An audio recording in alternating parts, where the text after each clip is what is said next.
Abu Jahl, Utba, Saiba, Abu Sufian গভীর রাত্রে নবীর বাড়ির চারিধার ঘুরতেছে। এক সময় খাদিজা বলতেছে, ইয়া রাসূলুল্লাহ, আমার মনে হয় মক্কার নেতারা আপনার কাছে আপোস করতে আইছে।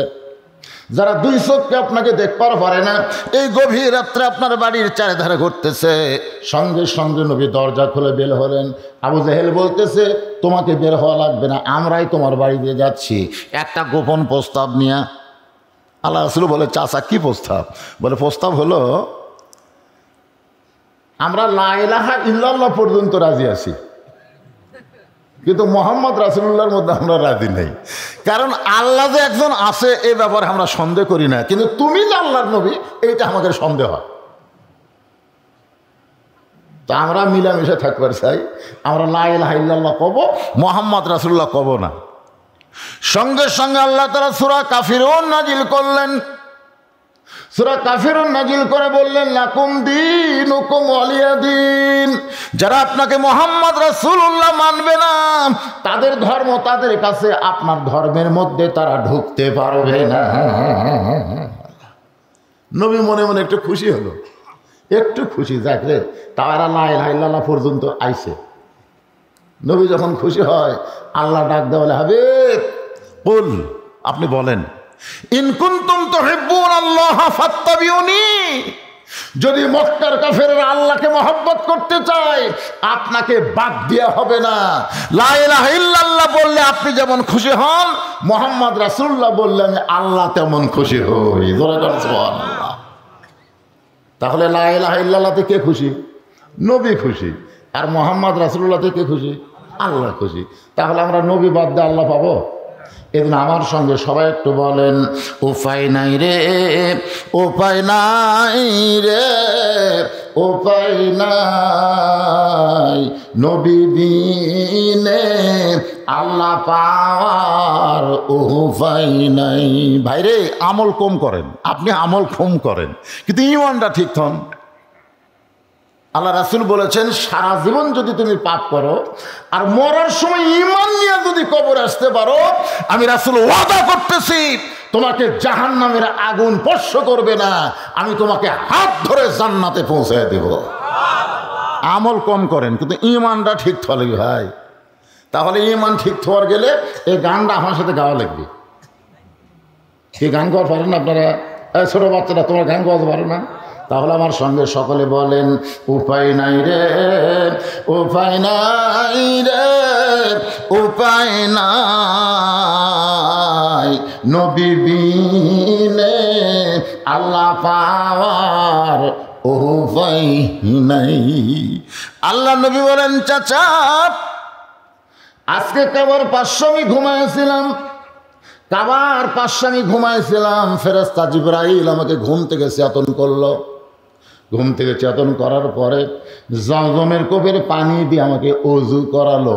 এখান থেকে প্রমাণ হয়ে গেল, মানুষ যখন ঘুমায় যায় তখন তাকে চেতন পাইলে আবার নতুন করে ওযু করা লাগে। আপনারা বলেন তো, ঘুমালে কি ওযু থাকে? আমি দেখছি অনেক জুম্মায় নামাজে গিয়ে দেখি অনেক মুসল্লি, ইমাম সাহেব কি ওয়াজ করতেছে ওদের খেয়াল নেই, নাক ডাকের শব্দ শুনছি, কোনার ঘুতা দিলাম, চাচা ঘুমাচ্ছেন না? বাবা তো ঘুমাচ্ছে না, নাকের সাউন্ড হলো, ওর উপর কিন্তু ওযু ফরজ হয়ে গেছে। ঘুমালে ওযু থাকে? নবীকে পর্যন্ত জিবরাইল জমজমের কোপের পানি দিয়ে ওযু করানোর পরে আল্লাহ নবী আবু জেহেলকে বলতে, চাচা বোরাকের পিঠে আমি চললাম, বোরাক আমাকে নিয়ে গেল বাইতুল মুকাদ্দাসে, যে বাইতুল মুকাদ্দাস এখন ইহুদিরা দখল করবার চায়। সেই বাইতুল মুকাদ্দাসের ভিতরে আমার ইমামতিতে সমস্ত নবী রাসূল 2 রাকাত নামাজ আদায় করেছে। সুবহানাল্লাহ, জোরে কর। কোরআন শরীফে এই মাসে আল্লাহ তাআলা নাজিল করেছে নবীর উপরে, সুবহানাল্লাযী আসরা বিআবদিহি লাইলাম মিনাল মাসজিদিল হারাম ইলাল মাসজিদিল আকসা। তাহলে একই আয়াতের মধ্যে 2টা মসজিদের নাম আছে না নাই? এত রকম আছে না নাই? তাহলে কাবা ঘর ভাঙবার আসলে আব্রাহা বাদশাকে আল্লাহ কি তয়রান আবাবিল, এ সূরা আপনারা জানেন না? সূরা ফিল জানেন না? হস্তি বাহিনীকে আল্লাহ কি করলো এ খবর আপনারা জানেন না? না জানলে সূরা ফিলটা একটু আমার সঙ্গে পড়েন। আলাম তারা কাইফা ফাআলা রাব্বুকা বিআসহাবিল ফিল আলাম ইয়াজআল কাইদাহুম ফি তাদলিল ওয়া আরসালা আলাইহিম তায়রান আবাবিল তারমিহিম বিহিজারাতিন মিন সিজিলিন ফাজআলাহুম কাআসফিন মাকুল। সাহাবেরা জিজ্ঞাসা করলেন, হুজুর কাবা ঘর আর বাইতুল মুকাদ্দাস এই দুইটার মধ্যে দাম বেশি কার? কি প্রশ্ন করছে? কাবা ঘর আর বাইতুল মুকাদ্দাস। বাইতুল মুকাদ্দাস বুঝতেছেন যেটা কোন জায়গা? জেরুজালেমে। কাবা ঘর আর বাইতুল মুকাদ্দাস এই দুইটার মধ্যে দাম বেশি কার? আল্লাহর নবী বললেন দামের দিক দা কাবা ঘর আর সম্মানের দিক দা বাইতুল মুকাদ্দাস। দামের দিক দিয়ে কোনটা? কাবা ঘর। আর সম্মানের দিক দিয়ে? সাহাবেরা বললেন, হুজুর দাম আর সম্মান এইটা তো বুঝতেছি না। আল্লাহ রাসূল বলেন কাবা ঘর আল্লাহর ঘর, কাবা ঘর বরাবর বাইতুল মামুর, আর বাইতুল মামুর বরাবর আল্লাহর আরশ। আমি নবী এখনো যদি উপর দিকে তাকায়, আল্লাহ পাক আমাকে দেখায় বাইতুল মামুর, আর বাইতুল মামুর বরাবর আল্লাহর আরশ। ধরে কোন সুবহানাল্লাহ। এই জন্যে কাবা ঘরের দাম বেশি, কিন্তু বাইতুল মুকাদ্দাসের সম্মান বেশি হওয়ার কারণ হলো 1,24,000 নবী রাসূল আমার ইমামতিতে বাইতুল মুকাদ্দাসের ভিতরে নামাজ পড়েছে। মানে আল্লাহর যত নবী রাসূল আসিল সব বাইতুল মুকাদ্দাসের মধ্যে প্রবেশ করছে, কিন্তু কাবার মধ্যে কিন্তু সব নবী রাসূল প্রবেশ করেনি। সেই বাইতুল মুকাদ্দাস আজকে ইহুদিরা দখল করতে চায়। এখানে কোরআনে আল্লাহ মসজিদ শব্দ উল্লেখ করেছেন। কি শব্দ খেয়াল করেননি? সুবহানাল্লাহ যে আসরাবি আব্দিহি লাইলাম মিনাল মাসজিদিল হারাম ইলাল মাসজিদিল আকসা। তাহলে মসজিদ কার? আমরা সকলেই জানি প্যাগোডা কার, গির্জা কার, মন্দির কার, এটা জানেন আপনারা? মন্দির হলো শালা হিন্দুকে, মন খারাপ করতেছে কেন? গির্জা হলো খ্রিস্টানের, প্যাগোডা হলো ইহুদির, মসজিদ হলো মুসলমানের। সেই মুসলমানের মসজিদ তোমরা দখল করবার আসো। তোমরা মনে করছো ফিলিস্তিনিরা ভয় আমাকে ছেড়ে দিবে? তা ছাড়া দিবে না, কারণ ফিলিস্তিন মুসলমান জানে আল্লাহর ঘর রক্ষা করতে গিয়ে যদি জীবন যায় তাদের মৃত্যু হবে না, বিনা হিসাবে আল্লাহ তাদেরকে জান্নাত দিয়ে দিবে। আল্লাহ কোরআনে বলেন ওয়ালা তাকুলু লিমান ইউকতালু ফি সাবিলিল্লাহি আমওয়াতুন বাল আহইয়াউ ওয়ালাকিন লা তাশউরুন। সাহাবেরা জিজ্ঞাসা করলেন ইয়া রাসূলুল্লাহ অতি সহজে কারা জান্নাত পাবে? অতি সহজে মানে জান্নাত পাওয়ার ব্যাপারে তাদের কোনো কষ্টই হবে না। আল্লাহ রাসূল বললেন আল্লাহ রাস্তায় যারা শহীদ হয়েছে তাদেরকে আল্লাহ তাআলা কবরের ভিতরে, হাসরের ভিতরে, পুলসিরাতের ভিতরে কোনো জায়গায় আল্লাহ তাদের আটকাবে না। সরাসরি দুনিয়া থেকেই আল্লাহ তাদের জন্য 8টা জান্নাতের দরজা খুলে দিবে। কাদের জন্যে? এই যারা ফিলিস্তিনে জীবন দিচ্ছে তাদের জন্যে, হামাকের জন্যে না। আমরা 7 তারিখে যে কি করলাম ভাই, মার হবি রে কিন্তু সাউন্ড হবে না। 7 তারিখে কি করছেন? যা করছেন করছেন, অসুবিধা নেই। আমরাও একই কথা বলবো, যা আসলো তাই। জোর কোন কথা ঠিক কি না, কোনো পরিবর্তন হচ্ছে? যা আসলো তাই, আলহামদুলিল্লাহ। একটু মনোযোগ দিয়ে শুনবেন। আমরা সামান্য জীবনের জন্যে আমরা ইমানকে বরবাদ করব, আমরা হকের পক্ষে থাকব না, জীবন বাঁচানোর জন্য বাতিলের দল করব। কোন কথা ঠিক কিনা? এটা হলাম আমরা। এই সামান্য জীবন, জীবনের কোন দাম আছে? কথা কর না কেন? হায়রে মানুষ, সাদের মানুষ, দম ফুরালি। এইগুলা গান আপনারা শোনেননি? কি মশান মারতেছেন ভাই! সামান্য একটা জীবনের জন্যে আমরা বাতিলের সঙ্গে আপোষ করতেছি। আমরা আজরাইল ধরার কথা খেয়াল করি না, পুলিশ ধরার চিন্তা করি। জোরে বলেন, কথা ঠিক কিনা? আমরা বাতিলের সঙ্গে আপোষ করি, কিন্তু হককে বিসর্জন দেই। আমাদের মুসলমান হয়ে মরাটাই বড় কঠিন হয়ে যাবে। কিন্তু যারা ফিলিস্তিনের মুসলমান, ছোট্ট ছোট্ট বাচ্চারা পর্যন্ত অস্ত্রের সামনে পাথর নিয়ে দাঁড়ায় যায়। একজন মা কান্দার বলে পৃথিবীর মায়েরা সন্তান জন্ম দেয়, আর ফিলিস্তিনের মায়েরা এক একটা মুজাহিদের জন্ম দেয়। একটু মনোযোগ দিয়ে শুনবেন। বাইতুল মুকাদ্দাসের মধ্যে 2 রাকাত নামাজের ইমামতি করার পরে আমি বোরাকের পিঠে চড়ে 7 আসমান পাড়ি দিয়ে, কয় আসমান? 7 সামাওয়াতিন তিবাকা মা তারা ফি খালকির রহমান। জোরে বলেন আল্লাহু আকবার। মানে দুনিয়া থেকে প্রথম আসমান যত দূরে, আবার প্রথম আসমান থেকে দ্বিতীয় আসমান একই দূর। এখন আপনারা বলেন তো, আমাদের বাংলাদেশ থেকে প্রথম আসমান কত দূর? হিসাব আছে? হিসাব আছে। 7 সামাওয়াতিন তিবাকা। আল্লাহ নবী বললেন, চাচা, আবু জেহেল বলতেছে, 7 আসমান পাড়ি দিয়ে আল্লাহর আরশে গেলাম। আল্লাহ পাক আমাকে 5 ওয়াক্ত নামাজ দিল। জোরে কোন, কয় ওয়াক্ত নামাজ? 5 ওয়াক্ত নামাজ দিল। আমি জান্নাত জাহান্নাম দেখলাম। বাইতুল মামুরের মধ্যে 2 রাকাত নামাজের ইমামতি করলাম। ফেরেশতারা আমার মুসল্লি হয়ে গেল। জোরে কোন সুবহানাল্লাহ। চাচা, আল্লাহর সঙ্গে নূরের খেলা, আল্লাহর সঙ্গে মেরাজ করার পরে আবার রাতারাতি দুনিয়াতে ফেরত আসলাম। সকালবেলা আমার কেউ দেখেনি দুনিয়ার, আপনি প্রথম দেখলেন। এই কারণেই মনে হয় আমার চেহারা আপনাকে সুন্দর লাগতেছে। কারণ যারা 5 ওয়াক্ত নামাজ পড়ে আর যারা পড়ে না, আপনারা খেয়াল করে দেখবেন, 5 ওয়াক্ত নামাজ যদি কালো হয়, তার চেহারার মধ্যে কিন্তু একটা সৌন্দর্য দেখা যায়। কথা কর না কেন? কথা কর না কেন? কয়বার মুগ্ধন? 5 বার যদি আপনি উজু খালি ছটফট করতেছে, হুজুর এখনো 10 মিনিট সময় যাচ্ছে না হুজুর। বারবার যখন এই কথা বলতেছে, আমার সন্দেহ হলো, ডাকলাম, আয়। ওই আমার যে কাছে আইলো, আর কানে কানে কইলাম, তুই তো রোজা নেই। ওইসব কথা বলে, হুজুর আপনি কেমনে জানলেন? আমি বললাম, তো সোপা দেখেই বললাম। যারা রোজা থাকবে আল্লাহ তাদেরকে 2টা খুশির খবর দিছে।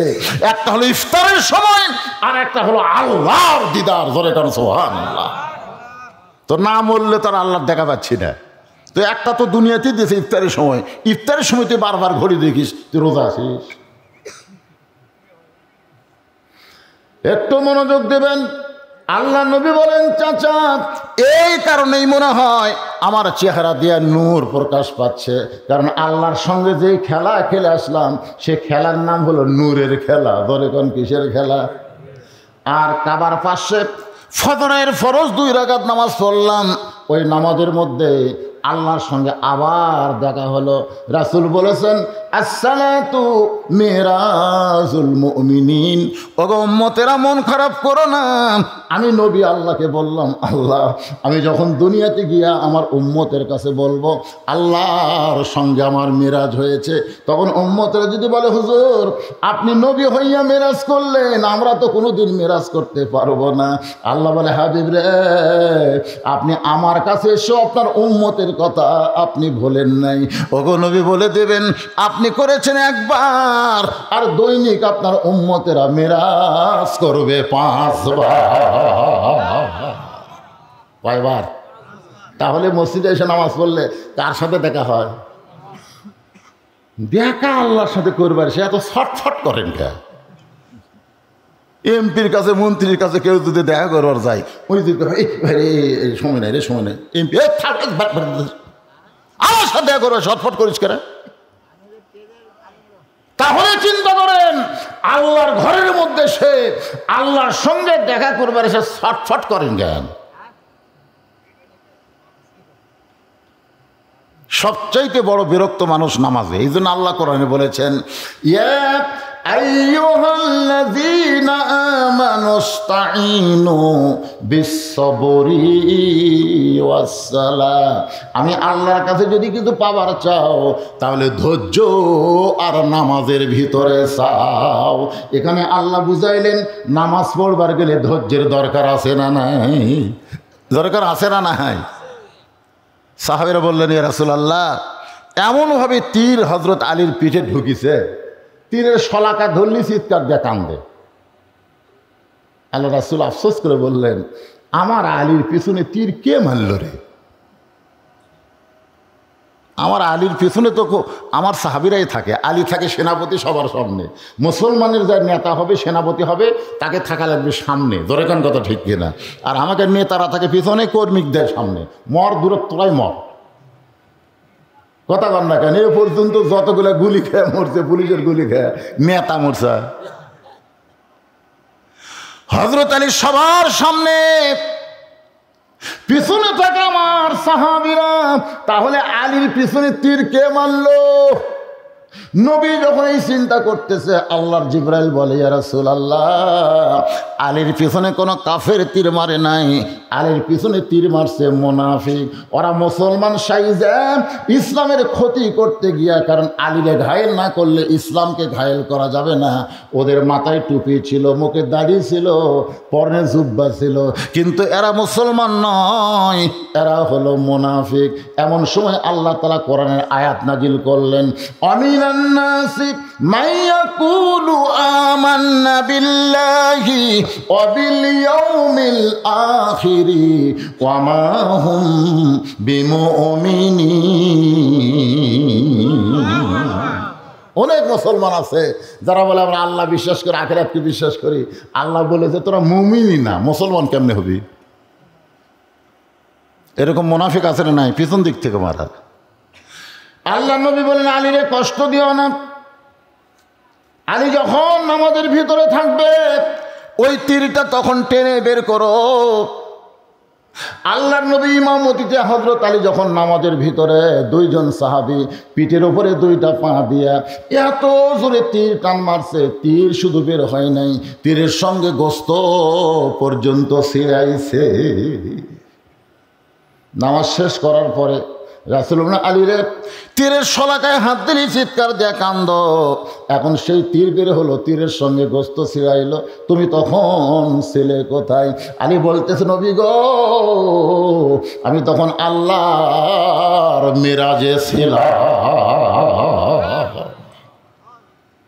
এক জগ পানির মধ্যে এক মুষ্টি চিনি ঘন্টন মারলে ওই পানির মধ্যে চিনি যেমন বিলীন হইয়া যায়, ওই চিনিকে যেমন পানি থেকে আর আলাদা করা যায় না।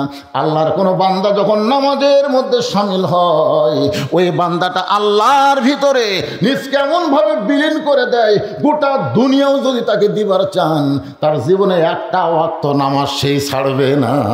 জোরে কোন কথা ঠিক কিনা? বিশ্বাস যদি না হয়, যারা 5 ওয়াক্ত নামাজ ধরছেন, একদিন এশার নামাজ না পড়ে আপনি ঘুমাতে যাবেন, একদিন দেখেন তো ঘুম ধরে কিনা। একটা নামাজের কথা কয় না এবারে, একদিন দেখবেন তো, চেষ্টা করে ঘুম ধরবে, ধরবে। খুবই ঘুমের বড়ি খাবেন তো, তাহাও ধরবে না। খালি ছটফট ছটফট, গাও চুলকবি, মাথা চুলকবি।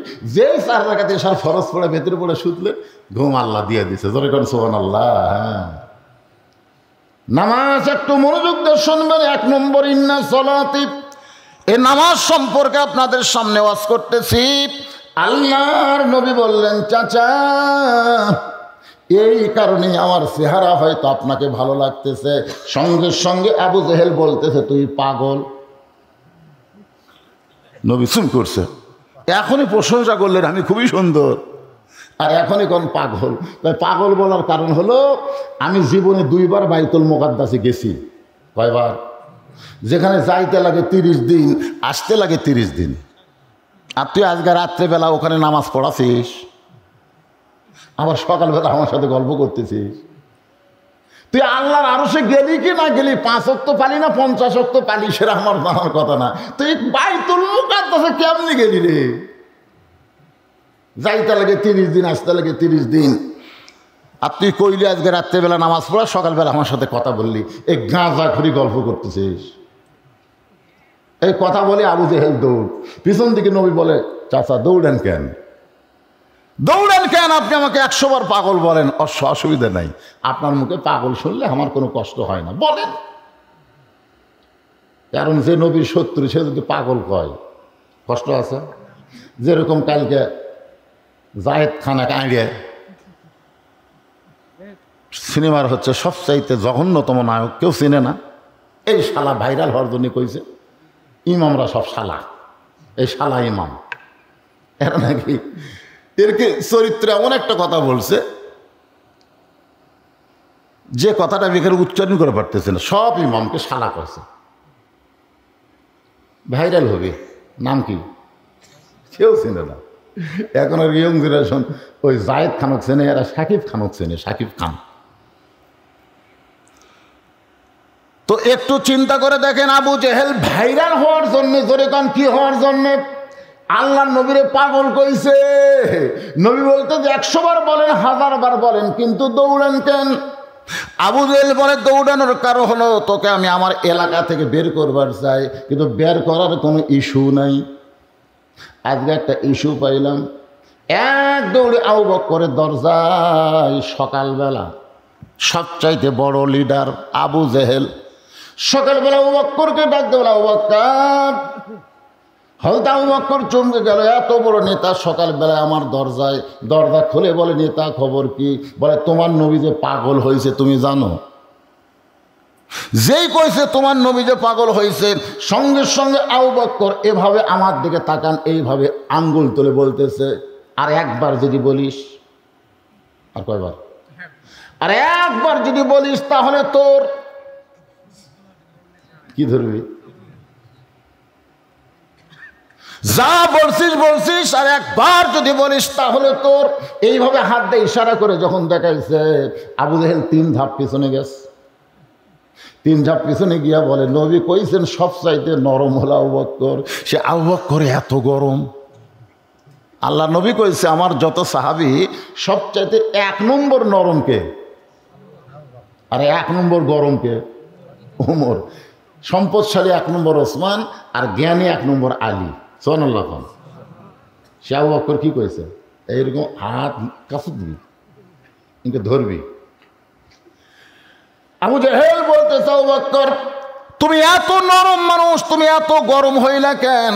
আবু বকর বলে, আবু জেহেল আল্লাহ নবীর বিরুদ্ধে কথা শোনার পরে কেউ যদি নরম ভূমিকা পালন করে তাহলে বুঝতে হবে সে মুসলমান নাই, সে মুনাফিক হয়ে গেছে। আলেম ওলামার বিরুদ্ধে, ইমামদের বিরুদ্ধে কথা বলা মানে কার বিরুদ্ধে বলা? আল ওলামা ওয়ারাসাতুল আম্বিয়া, আলেমরা কার ওয়ারিস? কতক্ষণ কার ওয়ারিস? সমস্ত ইমামকে শালা কইছে, সমস্ত ইমামকে লাওয়াতাতকারী, পুরুষ ধর্ষণকারী বলেছে। এই জায়েদ খান তার মানে খালি ইমামদের বিরুদ্ধে বলে নাই, আপনাকেরও বিরুদ্ধে বলেছে। কারণ আপনারা কার পিছনে ইক্তেদা করেন, জায়েদের পিছনে না ইমামের পিছনে? কথা কন না কেন? তাহলে সেই ইমামকে যা তাই কইল, অথচ আপনারা গরম হলেন না। জায়েদ খানের বিরুদ্ধে একটা মিছিলও করলেন না, একটা হক কথাও বললেন না।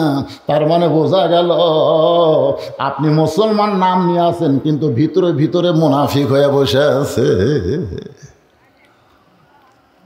কি নবীর বিরুদ্ধে কথা শোনার পরে যে নরম ভূমিকা পালন করে সে আর মুসলমান থাকে না, সে মুনাফিক হয়ে যায়।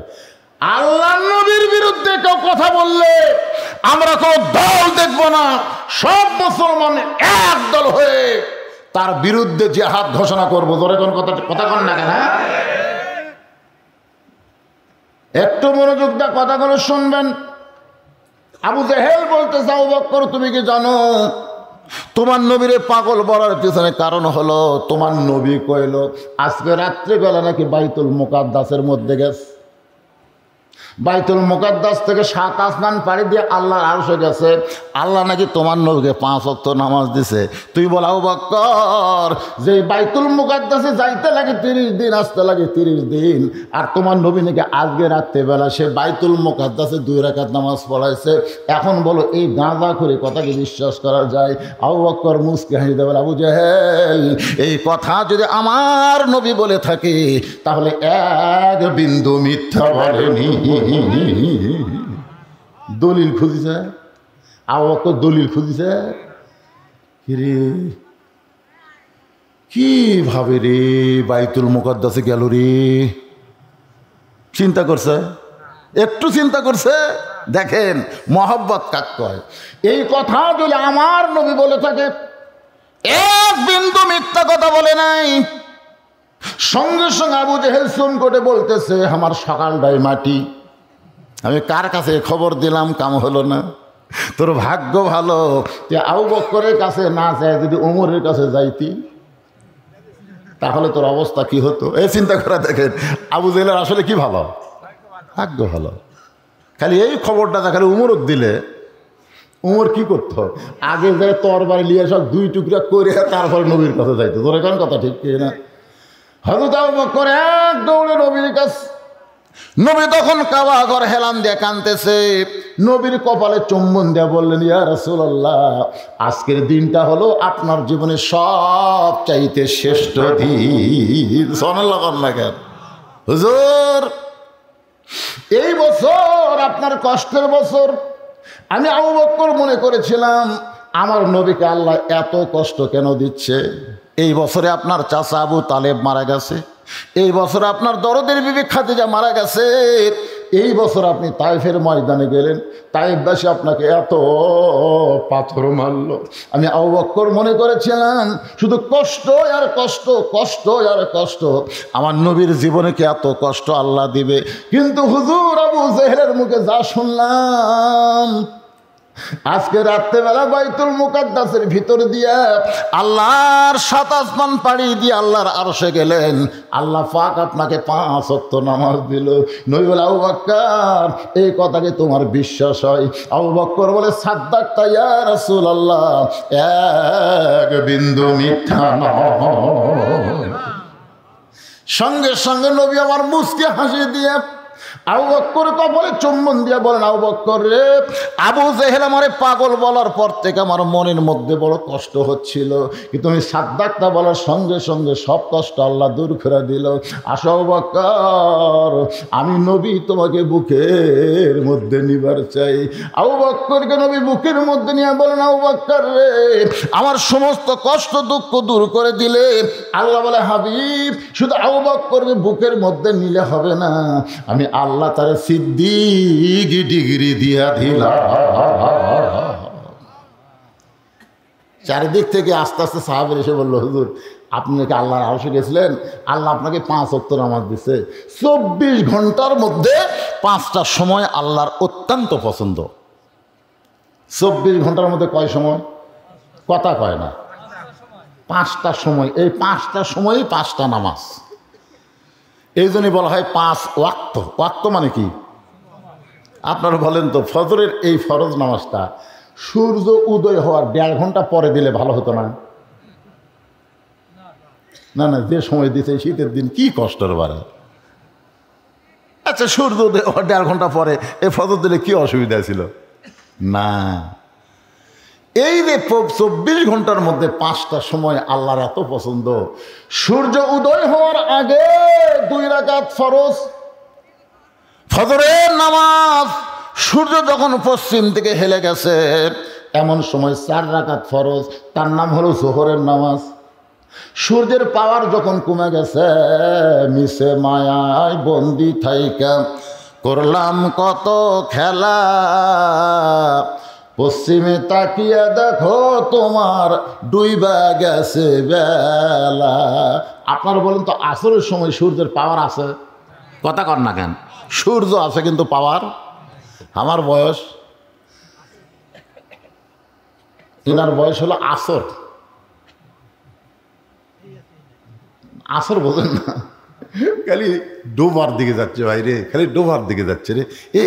এ পাওয়ার নেই আমাদের, কিন্তু পাওয়ার নেই, আমরা বেঁচে আছি এইটুকু। হাই রে, এই যুবকের, তোমরা কেবল জোহরের দিকে যাচ্ছে, তোমরা মশান মারতেছ। কি মশান! তোমরাও আসরের দিকে যাবে। এক সময় আসর শেষ হলে সূর্য যেমন অস্ত যায়, আমাদের হায়াতের পঞ্জি তেমনি শেষের দিকে যাচ্ছে। জোরে কোন কথা ঠিক কি না? এই দিন আব্দুল আলিমের এই গানগুলো আমি তখন একা একা গাই, তখন এরকম হাসতে হাসতে গাই না, আমার চোখ দিয়ে দর দর করে পানি আসে। এক পলকের নাই ভরসা, মিশে সকল আশা, কখন বুঝি দারুণ ঝড়ে ভাঙবে তোমার বাসা। মিশে মায়াই বন্দি থাইকা, মিশে মায়াই বন্দি থাইকা করলাম কত খেলা, পশ্চিমে তাকিয়া দেখো ডুইবা গেল তোমার হায়াতের বেলা। সূর্য যখন অস্ত যাবে, সবচাইতে অল্প সময়ের মধ্যে যে 3 রাকাত ফরজ নামাজ পড়া লাগবে তার নাম হলো মাগরিবের নামাজ। জোরে বলেন, নাম কি? আপনি বলেন তো, মাগরিবের নামাজের সময় এত অল্প কেন? জানেন না? জানলে ডাহা কথা কবেন জানি না। না না, অন্য নামাজের তো ওয়াক্ত একটু লম্বা নাই। আপনার কোন তো এই 4 ওয়াক্তর সময় কিন্তু একটু বেশি, কিন্তু মাগরিবের সময় কোনোদিন আপনার দেখছেন যে মাগরিবের আজান দেয়া 15 মিনিট পরে জামাত হচ্ছে? আসরের আজান দেয় 15 মিনিট, জোহরে আজান দেয় 15 মিনিট, ফজরের আজান দেয় 8 ঘন্টা। ধরে কোন কথা, আপনারা, আমার এলাকায় তো তাই হয়, আপনাকে এলাকার খবর কি একই হয় না? ফজর একটু সময় বেশি কেন দেয়? যে ঘুমোর থেকে উঠে সাইজ টাইজ হইয়া তারপরে মসজিদে যাওয়া লাগবে, এই জন্য মুয়াজ্জিনকে বলা হয়েছে 8 ঘন্টা আগে মার। তা 8 ঘন্টা আগে কি ওয়াক্তের আগে মারছে না ওয়াক্তের ভিতরেই মারছে? ওয়াক্তের ভিতরে আজান দেওয়া লাগবে, ওয়াক্তের বাহিরে আজান দিলে হবে না। ওয়াক্ত তালাশ করা হলো ফরজ। তাহলে 4 ওয়াক্ত নামাজের আজান আগে হয়, কমপক্ষে 15 মিনিট পরে নামাজ হয়, কিন্তু মাগরিবের আজান দিয়া যদি মুয়াজ্জিন কয় আসরের মতন 15 মিনিট পর, এত ওয়াক্ত সময় কম কেন? আমি কিন্তু এই 5 ওয়াক্ত নামাজ খুব চিন্তা করে দেখছি, কে রে আসরের নামাজের পরে কোনো সুন্নত নফল নাই, ফজরের নামাজের পরে কোনো সুন্নত নফল নাই, কারণ কি? আপনি দেখেন জোহরের পরে সুন্নত নফল আছে না নাই? এশার পরে সুন্নত নফল বেতের আছে না নাই? মাগরিবের পরে সুন্নত নফল আওয়াবিন আছে না নাই? কিন্তু আসরের পরে নাই। আসরের নামাজ যেই ফরজ শেষ করলেন, সূর্য অস্ত যাওয়ার আগ পর্যন্ত আপনি কোনো সেজদা দিবার পারবেন না। জোরে কোন বারে কথা কন না কেন? আপনি যদি আসরের নামাজ আদায় করেন, মনে করছে আসর আদায় করছেন, করার পরে সূর্য অস্ত যাওয়ার আগে আর কোনো সেজদা দেওয়া, সেজদার ইবাদত শেষ।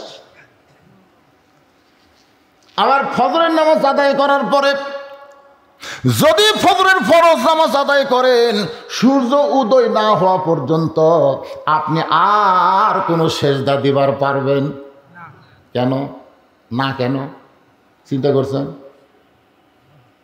তাই হুজুর আমরা পড়ি ঠিকই হুজুর, কিন্তু আমরা বুঝি না তো।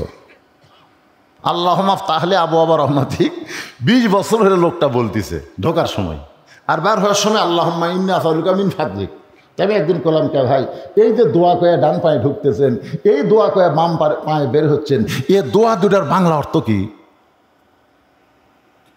হুজুর শুনে শুনে মুখস্থ করছি তো, তাহলে আরবি জানি হুজুর, বাংলা অর্থ জানি না। আর হিন্দু বলতেছে কে ভাই, আমার বাড়ি তো মুসলমানের উত্তর পাড়ায়, আমি মসজিদে হাতে যাই, যাওয়ার সময় মাঝে মধ্যে শুনি তোমাকে ইমাম সাহেব বলে সামি আল্লাহু লিমান হামিদা। এ হামিদা কার বউ রে? ওই এখন বলতেছে ভাই হামও তো হামিদা হামিদা শুনি, মনে হুজুরের চাকরি হবি না মায়ের নাম হবি, কিন্তু হামিদা মানে কি এটা শালা জানে না। এইরকম কথা কর না কেন? খালি পড়লে হবে না তো ভাই, বুঝা পড়া লাগবে রে, পড়া বোঝা লাগবে। বুঝা পড়া না, পড়া বোঝা লাগবে। ছোটবেলায় আমি দেখছি আমার আব্বা আমাকে বলছে, আমার এখনো মনে আছে, আব্বাকে পড়ে, আমি পড়তেছি ক খ গ ঘ উ, আব্বা কয় কাম করে তো কিছু করে, এই ধরে ধরা পড়, ধরে ধরা পড়। তাই মনে করে এখন মুখস্থ আছে, ধরা লাগবে কি, ক খ গ ঘ উ খালি সমানে পড়তেছি। কিছুক্ষণ পর আব্বা এসব বই কাটে লেখ, ক লেখ লেখ। তা আমি ক পড়েছি ঠিকই, কিন্তু কর ঢপ আমার মনে নেই, কয়ের একটা ঢপ আছে না নাই, ধরে করা আছে না নাই। আমি খ পড়েছি, খ কবার পারি, কিন্তু খ লেখবার পারি। তোকে এই জন্য করলাম ধরে ধরে পড়, ধরে ধরে পড়লে কর ঢপ খর সাইজ তোর চোখের সামনে ভাসত, তুই লেখবার পারতি। তা আজকে আমরা নামাজ তো ধরতেছি না, নামাজ খালি পড়তেছি। আল্লাহ কয় নামাজের জোরে ফায়সাকা যাবে দূরে, পাক কোরআনে রয়াছে ঘোষণা, এখন কাম কুকাম নামাজ রোজা একসাথে বান্ধিয়া বোঝা জাহান নামে দিয়াছ রওয়ানা। আজও কেন আল্লাহর নামাজ ধরতে পারলা না? ইন্নাস সালাতা তানহা আনিল ফাহশাই ওয়াল মুনকার। একমাত্র নামাজই পারে মানুষকে যাবতীয় খারাপি থেকে বাঁচাই দিতে। আজকে আমাদের যুবকদেরকে কি মার্কা যুবক, সব ডাবলু মার্কা না, মেসি মার্কা, নেইমার মার্কা যুবকদেরকে যদি ভালো করবার চান, এরা তো রাত 10টার পরে জানলা দরজা বন্ধ করে কয় কেউ দেখতেছে না রে, বাপ মা তো ঘুমে গেছি, আর কম্বলের মধ্যে অকাম কর্ম দেখবি কে রে। এরাই কিন্তু দরজা জানলা বন্ধ করে সমানে খালি মুড়ি ছিঁড়িছে আর সিল মারছে, জোরে কোন কথা ঠিক না? এরা আর চারিদিকে তাকাচ্ছে না, দরজা বন্ধই আছে। এরা যদি নামাজ পড়তো তাহলে ওদের কাছে ইমান বলতো সিনা তাও ওয়ালা নাওম। তোমার আল্লাহ কিন্তু ঘুম পারে না, আল্লাহর ঘুম তো দূরের কথা, তন্দ্রা পর্যন্ত নাই। দরজা আল্লাহ বন্ধ করে তুমি অশ্লীল ভিডিও দেখবে, কেউ না দেখলো তোমার কে দেখতেছে, কথা কর না কেন, কে দেখতেছে? আর তোমার দুই কান্দের ফেরেশতা বসে নাই। দুই কান্দের ফেরেশতা যদি বলে আল্লাহ বাংলাদেশের নিয়ম হলো যে একটা ভোট দিবে তার বাপের পরিচয় দেওয়া লাগবে, একটা ভোট, বাপ কয়টা? এ ধরে কোন কয়? তাহলে একই বাপের বেটা আপনি একটা ভোট দিবেন, আপনি 10টা ভোট যখন দিচ্ছেন তখন আপনার এক বাপ আর নাই, আপনার 10 বাপ হয়ে গেছে, জোরে কোন কথা ঠিক কি না? তাহলে ওই আর বৈধ সন্তান নাই, ওই অবৈধ জাউরা সন্তান হয়ে গেছে। কথা দরজা জানলা বন্ধ করে অকাম করা যাবে না। বর্তমান প্রধানমন্ত্রী 564টা মসজিদ বানাইছে। আমরা অহংকার করে বলতে পারি পৃথিবীর কোনো রাষ্ট্রের প্রধানমন্ত্রী এতগুলো মসজিদ তৈরি করে নাই যেটা বাংলাদেশের প্রধানমন্ত্রী করেছে, ধরে কোন কথা ঠিক কিনা? আপনারা বলেন তো, আমাদের প্রধানমন্ত্রী কোনো মসজিদের মধ্যে হানাফি ফতুয়া অনুযায়ী জামাতে নামাজ পড়বার পারবি? দেখছেন, আমাকে হানাফিরা ফতুয়া মারছে, মেয়া মানুষ মসজিদ ঢোকা চলবি না, ধরে কথা কান না কেন? আয় আয় মডেল মসজিদ বানাইছে, এত সুন্দর করে মসজিদ তৈরি করেছে, কিন্তু কয়েকটা মসজিদ আমি নামাজ পড়তে গেলাম, মুসল্লি নাই। আল্লাহ কয় প্রধানমন্ত্রী মসজিদ বানাইলা কিন্তু মুসল্লি বানাইলা না, খালি আইসা দেখো সাইজ হওয়া ঠিক না? তুমি যখন চেয়ারে বসেছ, যখন তোমাকে চেয়ার দেওয়া হলো, তখন তোমার ওপর আল্লাহর হুকুম হলো আল্লাযীনা ইম্মাক্কান্নাহুম ফিল আরদ। মুসলমানের মধ্যে কাউকে যখন ক্ষমতা দেওয়া হয়, ক্ষমতার মালিক সেই না, ক্ষমতার মালিক হলো আল্লাহ। ক্ষমতা পাওয়ার পরে তার 1 নম্বর কাজ হচ্ছে আকামুস সালাত, নামাজ কায়েম করা। শুধু মসজিদ বানালে হবে না, মুসল্লি বানান লাগবে, ধরে কোন ঠিক কি না? যদি বর্তমান প্রধানমন্ত্রী আইন করে দেয় 100,000 কোটি টাকা খরচ করে মসজিদ বানানোরে, আর মসজিদে মুসল্লি হন, এই পুলিশ মৌলবি ধরার দরকার নাই,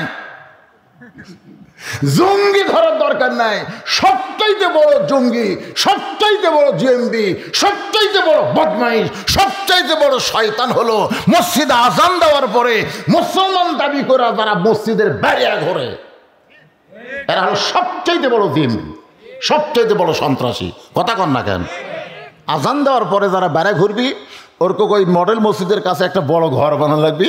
ওই ঘরের নাম হলো রিমান্ডের ঘর। ধরে কন কিসের ঘর? ধরে নিয়ে যায় পাশার কাপড় খুলে পাশার চামড়ার উপরে, কাপড়ের উপর মারা হবে না, চামড়ার উপরে 10টা করে বাড়ি। ধরে কন কয়টা করে বাড়ি? প্রতি ওয়াক্ত 10টা। এই বাড়াবাড়ি যদি শুরু হয়, আপনারা বলেন তো মুসল্লির জন্য ওয়াজ করা লাগবে।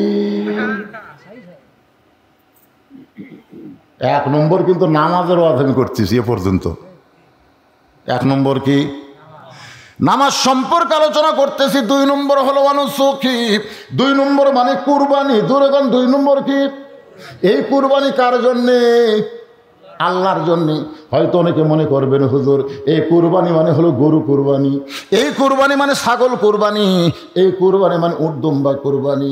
বর্তমানে বাংলাদেশে যে কুরবানিগুলো দেওয়া হয় ঈদুল আজহার পরে মধ্যে ওই কুরবানি অধিকাংশই হয়। কথা কয় না?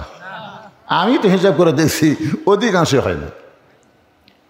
আমাদের এলাকায় সবচেয়ে বড় হাটের নাম হলো ধাপের হাট। আপনাদের কোন হাট? ওমরপুর হাট। 1 সিং খাড়া 1 সিং হালান, সামান্য ওই সিং লড়ে। তা আমার কাছে কয় হুজুর সিং তো 2টাই আছে কিন্তু একটা একটু লড়তিছে, এটা কুরবানি হবে? তখন সময় কিন্তু আর 8 ঘন্টা পর আসরের নামাজ। 8 ঘন্টা পর কোন নামাজ? আসরের নামাজ। তাই আমি বললাম ভাই রে, সিং একটা খাড়া আছে একটা লড়তিছে, এই গরু কুরবানি হবি কিনা শুনতিছে, তুমি জোহর না সরছা? হুজুর হাটত আসলে নামাজ হয়। আমি বললাম কে রে পাগলা, যেখানেই কুরবানির কথা আছে সেখানে আগে আল্লাহ নামাজের কথা কইছে। সূরা কাউসারের মধ্যে দেখো ফাসাল্লি রব্বিকা ওয়ানহার, আগে নামাজ তারপরে কুরবানি। আবার আজকে যে আয়াত দিয়ে তাফসীর করতেছি এখানে আগে নামাজ তারপরে কুরবানি। তুই জোহরের নামাজই পড়িস না, তুই লড়ে কি আর খাড়া কি রে? তুই তো কুরবানি হবি না, তোর আবার ফতোয়ার কি দরকার? যাই নামাজ পড়ে না তার সঙ্গে তার কুরবানি হবে? এ কথা বল না কেন? 2 জন মিলে কুরবানি দিচ্ছে, একজন নামাজি একজন বেনামাজি। আল্লাহ রাসূলের ফতোয়া অনুযায়ী তারও কুরবানি হবে। 7 জন মিলে দিচ্ছে। উমরপুরের সবচাইতে বড় মোটা তারা আড়িয়া কিনতেছে, কিন্তু 7 জনের মধ্যে 6 জন হলো হালালু আর 1 জন হলো সুদারু। তাহলে বলেন তো কুরবানি হবে? তার মানে বাংলাদেশের অধিকাংশ লোকেরই কুরবানি হচ্ছে না। আবার কুরবানির গোশত দেওয়ার সময় অনেকে বলে হুজুর কেউ যদি মনে করে 1 লাখ খামো, এখন আবার টিভিতে ফতোয়া দিচ্ছে, কেউ যদি মনে করে যে আমার কুরবানির গোশত আমি 1 লাখ খাওয়ার পারবো, তো খায়। কুরবানি কার জন্য? নিজের জন্য না আল্লাহর জন্য? তো আল্লাহর জন্য তুমি কুরবানি দিবে। কুরবানি শব্দের অর্থ হলো ত্যাগ করা, কুরবানি শব্দের অর্থ হলো উৎসর্গ করা। তুমি যদি গরিবের অংশ গরিবদের না দিয়ে 1 লাখ খাও, মনে করো গোস্তর দাম বেশি, বাইরে ফ্রিজ কিনেছি, কিসের হাত আন্দাজে ভাগ করে দিয়ে দিলে খাই না, সেটা দিয়ে দিই যা। এখানে যেই কুরবানির কথা বলা হচ্ছে সেই কুরবানি সম্পর্কে ছোট্ট একটা ঘটনা বলি। একজনের নাম হলো মুআজ আর একজনের নাম হলো মুআওয়াজ। 2টা বাচ্চা নবীর কাছে গিয়ে বলতেছে ইয়া রাসূলুল্লাহ, আল্লাহর জন্য আমরা 2 ভাই কুরবানি হওয়ার চাই। হুজুর সামনে যুদ্ধ হবে, সেই যুদ্ধে আমাদেরকে আপনি সৈনিক বানায় নেবেন, আমরা আল্লাহর জন্যে নিজের জীবনকে কুরবানি করতে চাই। আল্লাহ রাসূল বললেন কুরবানি হওয়ার মতন তোমাকে বয়স হয় নাই, কারণ গরুরও বয়স আছে, উটেরও বয়স আছে, আবার ছাগলেরও বয়স আছে, যেরকম আছে না নাই? তোমাদের 2 ভাইয়ের তো কুরবানির বয়স হয় নাই। মুআজ বলতেছে ইয়া রাসূলুল্লাহ, আমার বয়স হয়েছে, আমার চেহারা থেকে আপনি কি মনে করেন? আল্লাহ রাসূল বলেন বয়সের দাবি করলে আমি বুঝবার পারবো না, কিন্তু মাফে 5 ফুট 2 ইঞ্চি হওয়া লাগবে। তুমি কি মাফে 5 ফুট 2 ইঞ্চি হয়েছো? বলে হুজুর লাঠি নিয়ে এসে আপনি দেখেন। রাসূল ডাক দিলেন বেলাল। হযরত বেলাল লাঠি নিয়ে আসলে বললেন মুআজ তুমি লাঠির কাছে দাঁড়াও। এবার ছোট্ট ছেলে মুআজ লাঠির কাছে দাঁড়াইছে। নবী তাকায় দেখি লাঠির মাথা আর মুআজের মাথায় এক হয়ে গেছে। মুআজ বলে হুজুর গো এখন দেখেন তো আমি কিন্তু মাফে হয়েছি। নবী নিচের দিকে তাকায় দেখে বুড়া আঙ্গুলে ভর দিয়া মুআজ দাঁড়িয়ে আছে।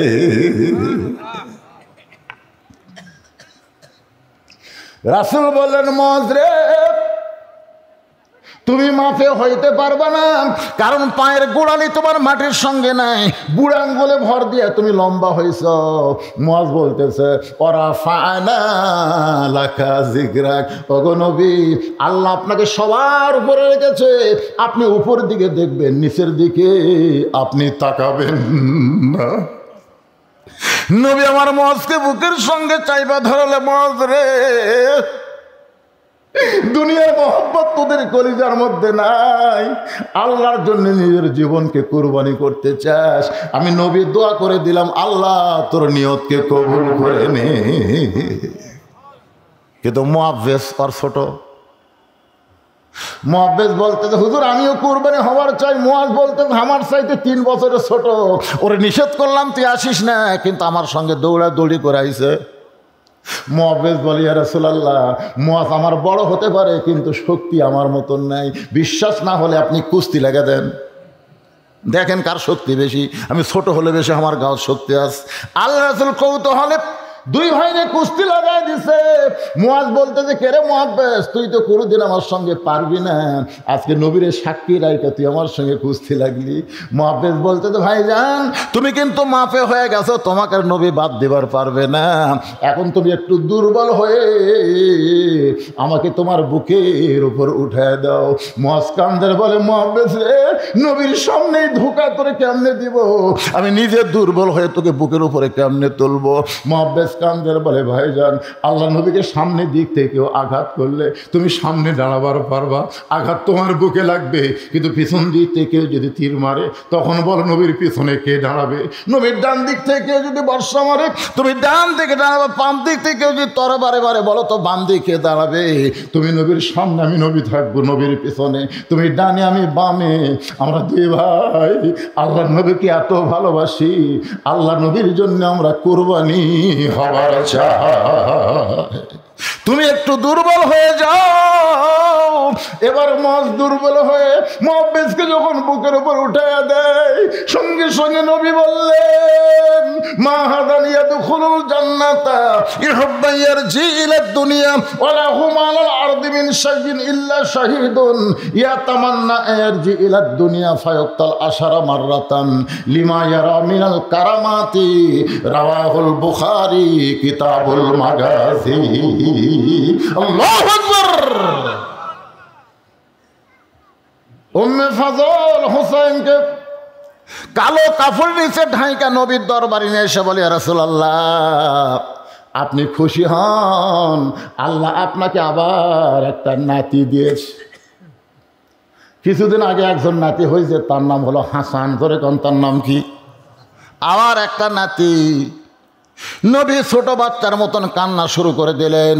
সমস্ত সাহাবীরা চিন্তা করে উম্মে ফজলের কোলের মধ্যেই আছে নবীর নাতি, এখন পর্যন্ত নাতিরে দেখলো না, না দেখেই নবী কেন কান্নাকান্নি শুরু করে দিল। কিছু কিছু সাহাবী মনে মনে চিন্তা করতেছে প্রথম নাতি হয়েছে, এইবারে হয়তো নাতনি চাইতো। নবী হয়তো মনে করছিল ফাতেমার পেট থেকে একটা নাতনি হোক, তখন তার আলট্রাসাউন্ড ছিল না যে সন্তান হওয়ার আগেই দেখবি বেটা না বেটি। কিন্তু নবী কেন কাঁদতেছে সাহাবীরা বুঝবার পারে নাই, মনের মধ্যে নানা রকম ধারণা। কিছুক্ষণ পর নবী দাঁড়ালেন, উম্মে ফজলের কোল থেকে হোসেনকে নিয়ে হোসেন কপালে একটা চুমু দিলেন। চুমু দেওয়ার পরে হোসেনকে আসমানের দিকে উঠায় বললেন আল্লাহ তাআলা এই গোশতের টুকরাকে তুমি কুরবানি হিসেবে পছন্দ করেছো। আল্লাহ এই গোশতের টুকরা হোসেনকে বলতেছে গোশতের টুকরাকে তুমি কুরবানি হিসেবে পছন্দ করেছো।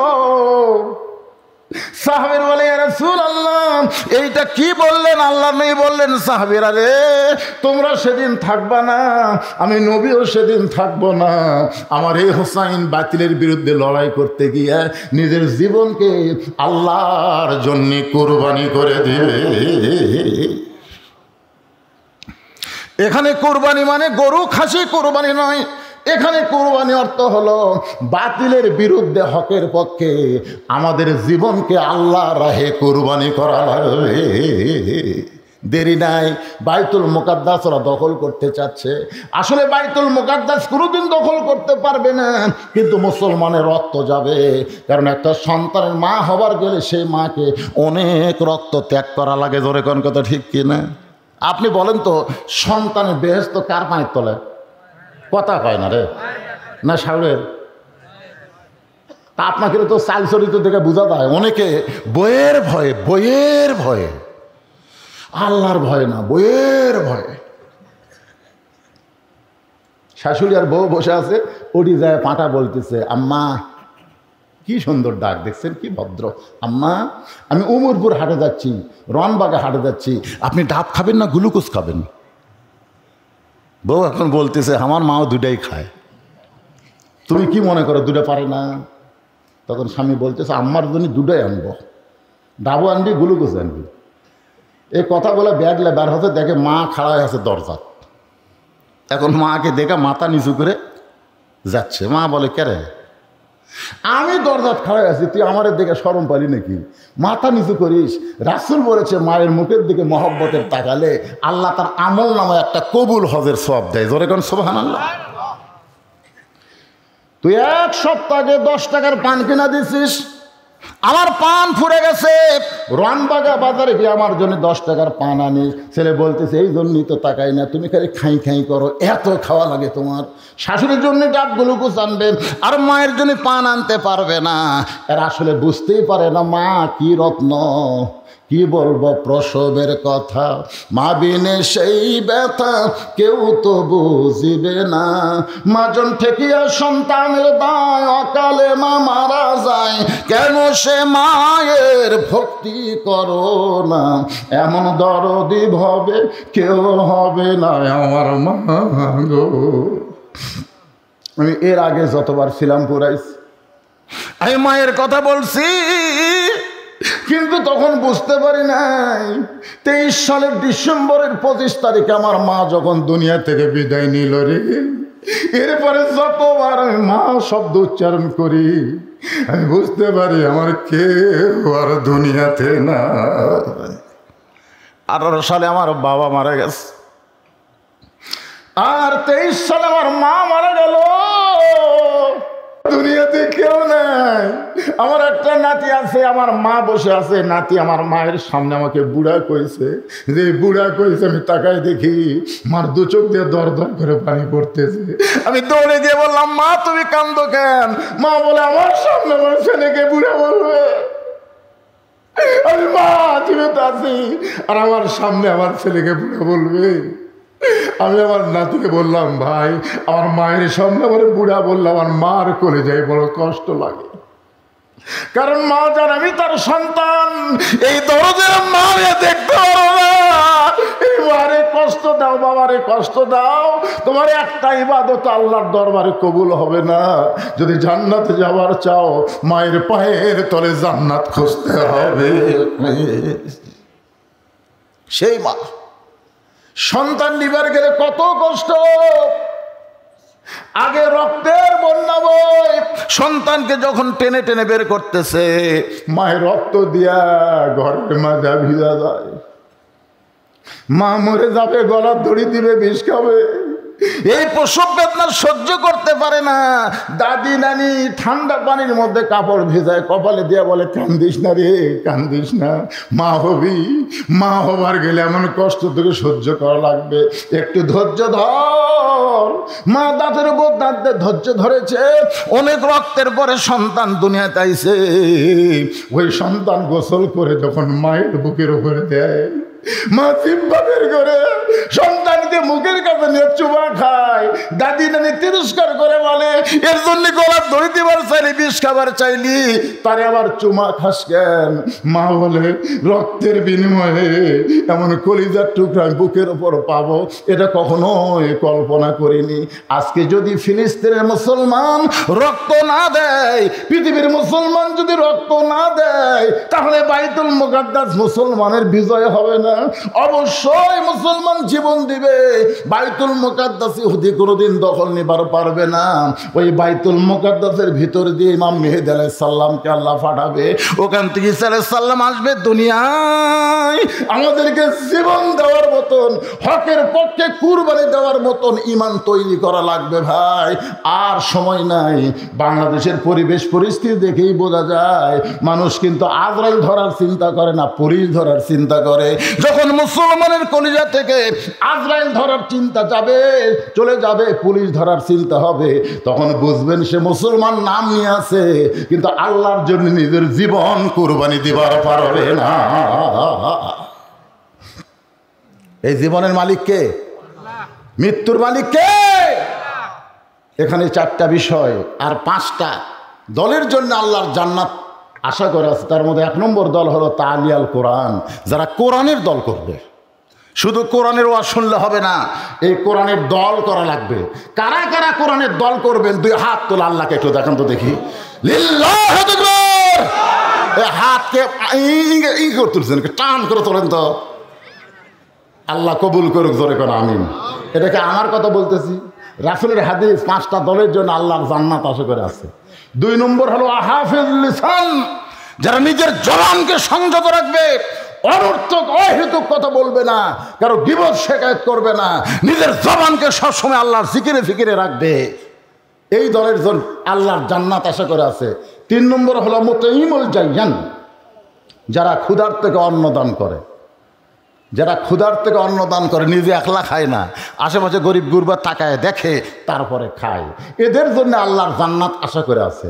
4 নম্বর হলো মুকসিল উরিয়ান, যারা বস্ত্রহীনদেরকে বস্ত্র দান করে, আল্লাহর জান্নাত তাদের জন্য আশা করে আছে। আমরা এই 4-5টা দলের মধ্যে অন্তর্ভুক্ত হওয়ার চাইলে আমি আপনাদের জোর জবস্তি করব না। আপনাদের কাছে একটু রুমাল যাবে, চাদর যাবে। আমি কল্পনাই করিনি ঠান্ডার মধ্যে আপনারা এত লং টাইম আলোচনা শুনবেন, কিন্তু আপনাদের বসার সাইজ ভালো। আর আমি এখানে প্রত্যেকবার আসি, আসার পরে আপনাদের আমিও চিনেছি, আপনারা আমাকে চিনেছেন। ধরে কোন কথা ঠিক কিনা? আপনারা জানেন যে হুজুর একটা ওয়াজ করবোই আর কি। মনে করছিলাম 12টার মধ্যে কমপ্লিট করব, কিন্তু আমার উঠতে একটু দেরি হলো, যার কারণে ভাই 12টা 20 বেজে গেছে। আপনার কাছে একটু রুমাল যাবে, চাদর যাবে। এই যে ভিজা চোখ নিয়ে আল্লাহর ঘরকে মহব্বত করে, মসজিদকে মহব্বত করে আপনারা যা পারবেন, জোর জবস্তি নেই। কেউ যদি মনে করেন হুজুর আমি গামছা চাদরে না দেয় আপনার হাতে 10,000 টাকা দিব, 5,000 টাকা দিব, 2,000 টাকা দিব, দিতে পারেন। আর গামছা চাদরের মধ্যে দিবেন। মাত্র 10 মিনিটের মধ্যে আমি আলোচনা কমপ্লিট, এই আদায় কমপ্লিট করে আমি আপনাদের মোনাজাত করবো। তাবারক হয়ে গেছে। এই ঠান্ডার দিনে আবার ঠান্ডা তাবারক খাওয়া খুব কষ্ট। প্রত্যেকটা মাহফিলে আমি তো পাগল হয়ে যাচ্ছি বাদান তোমার এই অবস্থা দেখে।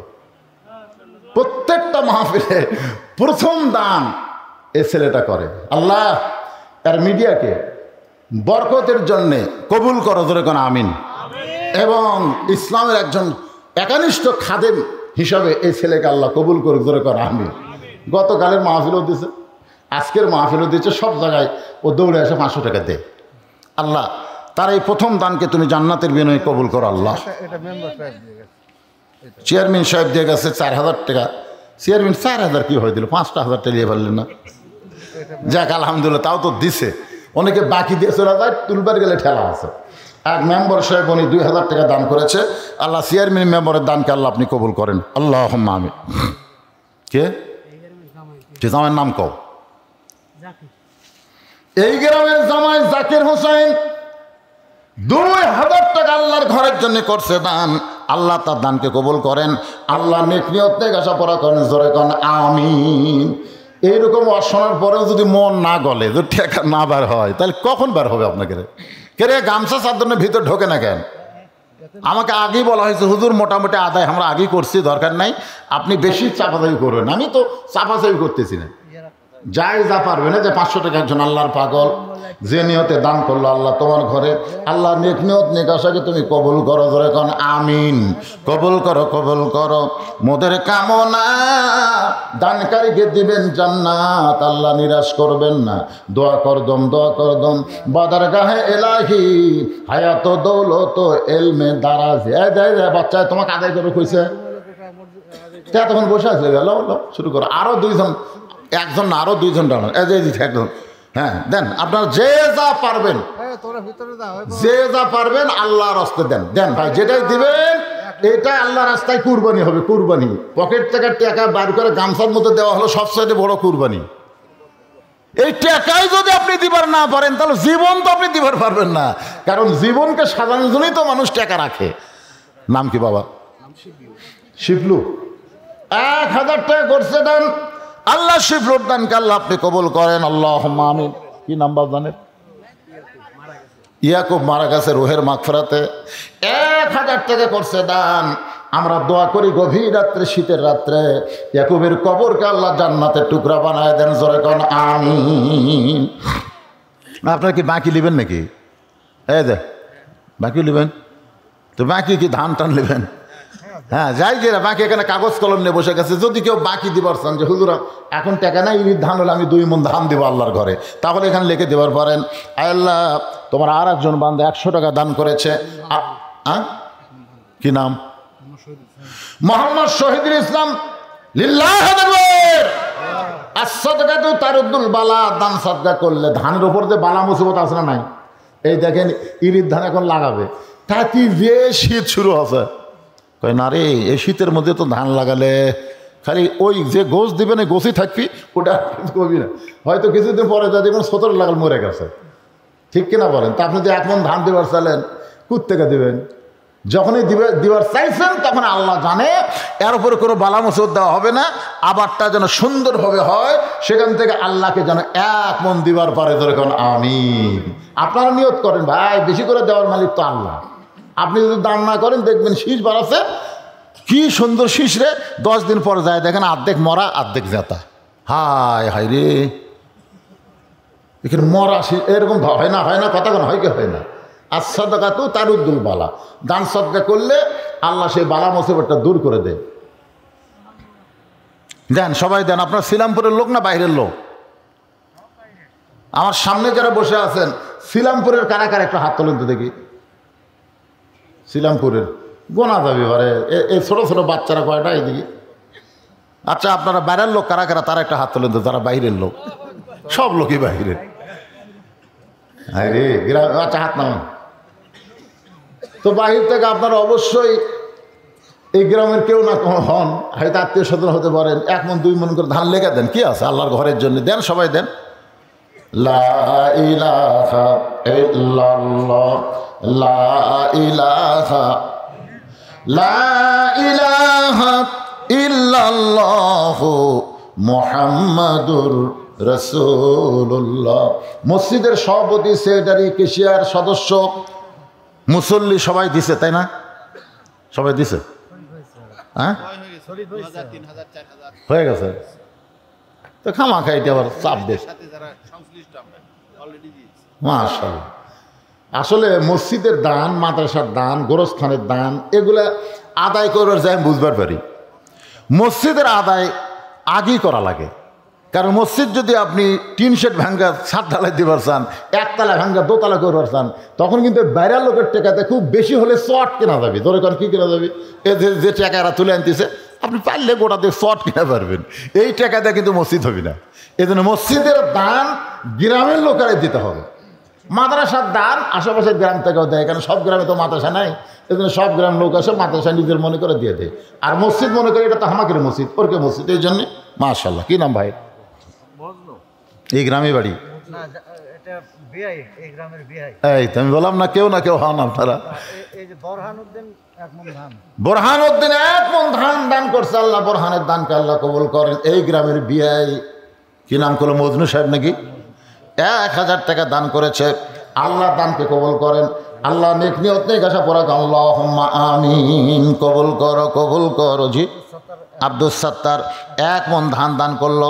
আব্দুল সাত্তারের দানকে আল্লাহ কবুল করেন। আল্লাহ আমাদের মধ্যে বরকত দিয়ে দেন, জোরে কোন আমিন। বাবা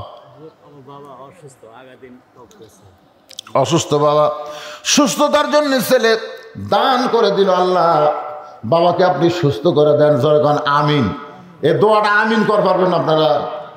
মন খারাপ করে বলতেছে গতকাল আমার বাবা স্ট্রোক করছে, আরে আমরা দোয়া করে দিই আল্লাহ তার বাবাকে পুরোপুরি সুস্থতা দান করুক, জোরে কোন আমিন। এরকম যারা অসুস্থ, বিপদে আছেন, মুসিবতে আছেন, একটু নিয়ত করেন আবাদকে ভালো করার জন্য, আল্লাহর পক্ষ থেকে রেজেক পাওয়ার জন্য একটু নিয়ত করেন। 2-1 মণ ধান নিয়ত করে দেন, আল্লাহর রাস্তায় দেন। এখানে না গুনে টোপলা করে নিয়ে যান, এই টেকা গোনার দিকে সব খেয়াল করবি। এটা একটা টোপলা করে সব ঝাড়লো, একটা ব্যাগের মধ্যে নাও। বাবা যারা পিছনে দাঁড়িয়ে আছেন সবাই বসেন, বাবা সবাই বসেন।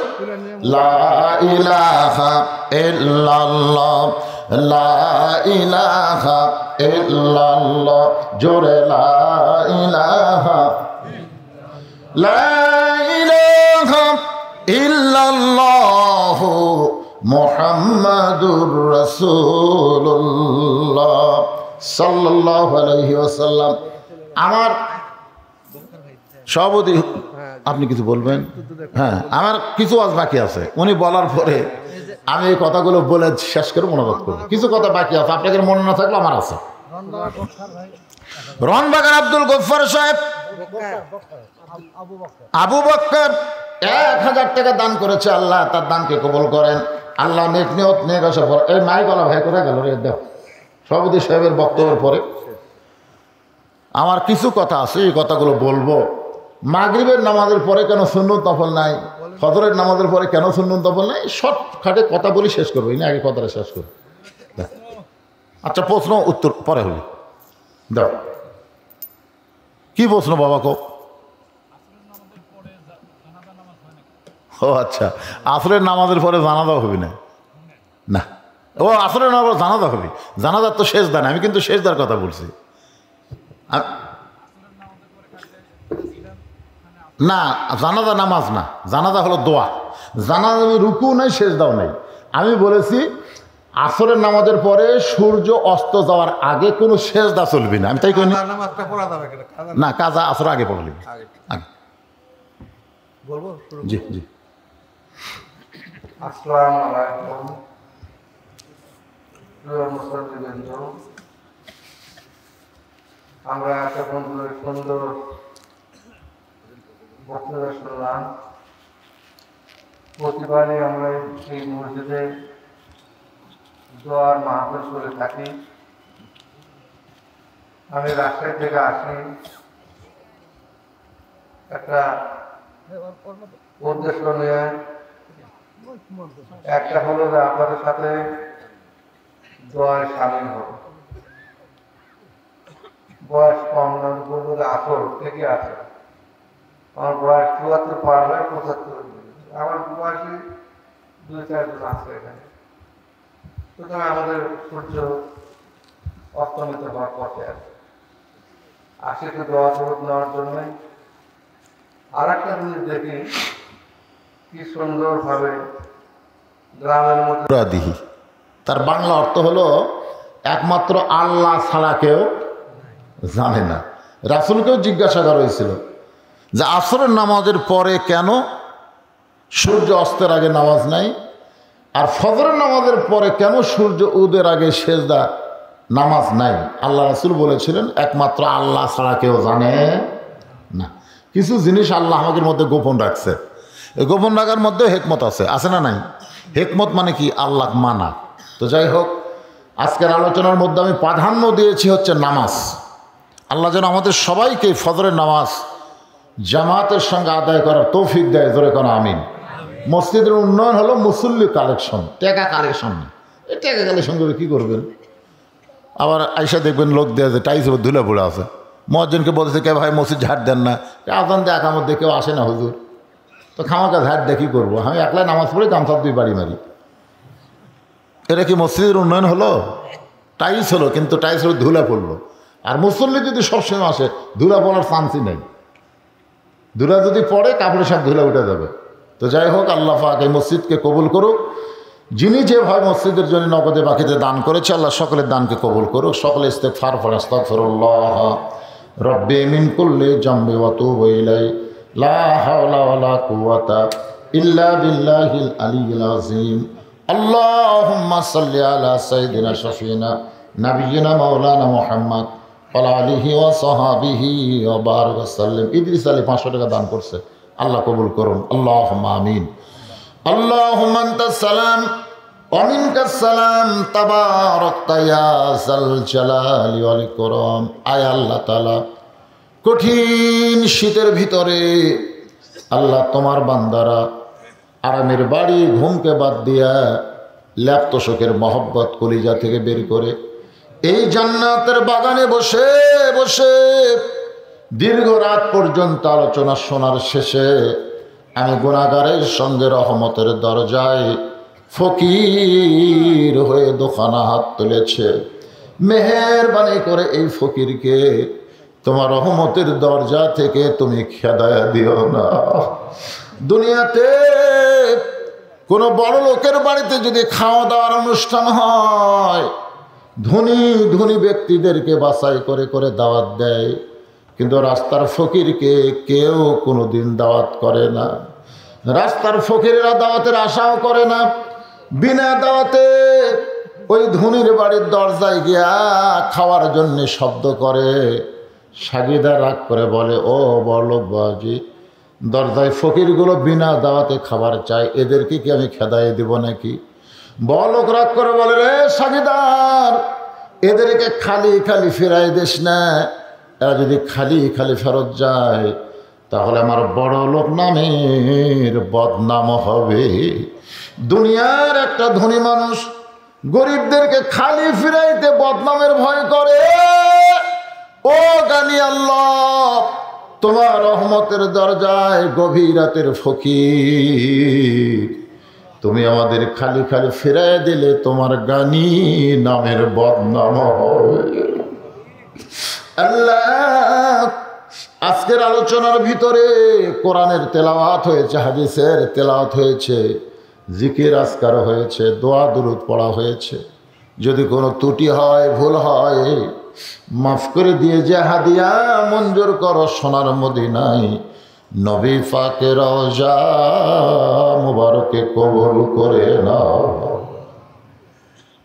তামাম আম্বিয়ায়ে কেরাম, আসহাবে কেরাম, উম্মাহাতুল মুমিনিন, শহীদ শহীদান, জান্নাতুল বাকি, জান্নাতুল মা সহ পৃথিবীর যত গোরস্থানে যত মুর্দা শুয়ে আছে, আল্লাহ সকলের আরওয়াহ পরে হাদিয়া কবুল করো। আল্লাহ, এই শ্রীরামপুর গোরস্থানে যত মুর্দা শুয়ে আছে, আল্লাহ সকলের কবরকে জান্নাতের টুকরা বানিয়ে দাও। আমরা যারা হাত তুলেছি, আমাদের মধ্যে অনেকের মা দুঃখিনী দুনিয়াতে জীবিত নয়। এই দরদের মা আজকে যাদের কবরের ঘরে চলে গেল, আমি সহ আমরা যারা মা হারা হয়েছি, আল্লাহ মেহেরবানি করে মায়ের কবরটাকে তুমি জান্নাতের টুকরা বানিয়ে দাও। আল্লাহ, বাবার বাড়ি ঘর সহায় সম্পত্তি সবই আছে, আমাদেরকে এতিম করে দিয়া যাদের বাবা আজকে কবরের ঘরে চলে গেছে, আল্লাহ মেহেরবানি করে বাবার কবরকে জান্নাতের টুকরা বানায় দাও। সকলে জবান খুলে বলেন, রব্বিরহামহুমা কামা রব্বায়ানি সগীরা। আমাদের দাদা দাদি, নানা নানি, আত্মীয় স্বজন, শ্বশুর শাশুড়ি যাদের কবরে গেছে, আল্লাহ কবরবাসীদের মাফ করে দেন। পর্দার অন্তরালের মা বোনেরা আবিদা সালিহা পদ্মানিচি কবুল করে মা ফাতেমার চরিত্র দান করে দেন। আমরা যারা অসুস্থ হয়ে হাত তুলেছি, আল্লাহ আমাদের সুস্থতার নিয়ামত দান করে দেন। আল্লাহ, আজকের মাহফিলে অনেক টাকা পয়সা দান করেছে, বাড়ি বাড়ি আদায় করা হয়েছে, মসজিদের কমিটিগুলো আলাদাভাবে দান করেছে। আজকের মাহফিলে অনেকে দান করলো, আল্লাহ সকলের দানগুলোকে কেবলমাত্র জান্নাতের বিনিময়ে কবুল করে নেন। আজকের মাহফিলের সম্মানিত সভাপতি, আল্লাহ নিজের বয়সটাকে মনে করতেছে মৃত্যুর দুয়ারে পৌঁছে গেছে। আল্লাহ নিজে নিজে নিজকে যখন মৃত্যুর দরজায় দাঁড় করিয়ে দেয়, ওই মানুষটাকে রাসূল বলেছেন আল্লাহ ইমানের সঙ্গে কবুল করে নেয়। আল্লাহ গো, আমরা কে কখন মরবো জানি না, তবে তোমার দরবারজ করি আজকের মাহফিলের সম্মানিত সভাপতিকে তুমি হায়াতে তাইবা শফে কুল্লিয়া দান করে দাও। আল্লাহ তোমার পথের জন্য তাকে তুমি কবুল করে নাও। আসমানের বেলা আসমানে উঠা, জমিনের বেলা জমিনে তার জন্য তুমি ডাবায়া দাও।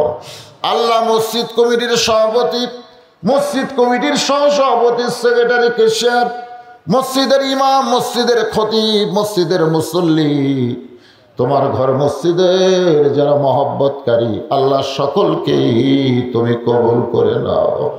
আল্লাহ তোমার সিলামপুরে তুমি প্রতি বছর কোরআনের জন্যে দোয়ার জন্যে এমন একটা মাহফিল করার তৌফিক দিয়া দিও।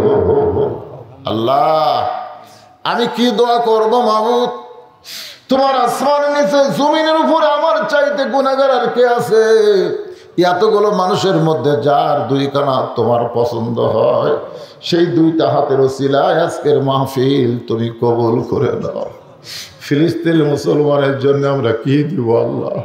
দুই ফোঁটা চোখের পানি ছাড়া আমাদের দেওয়ার মতন কিছু নাই আল্লাহ। শিশু বাচ্চাকে ওরা হত্যা করেছে আল্লাহ। তোমার বাইতুল মুকাদ্দাসকে যারা ধ্বংস করতে চায় তুমি তাদের পৃথিবীর মানচিত্র থেকে ধ্বংস করে দাও আল্লাহ।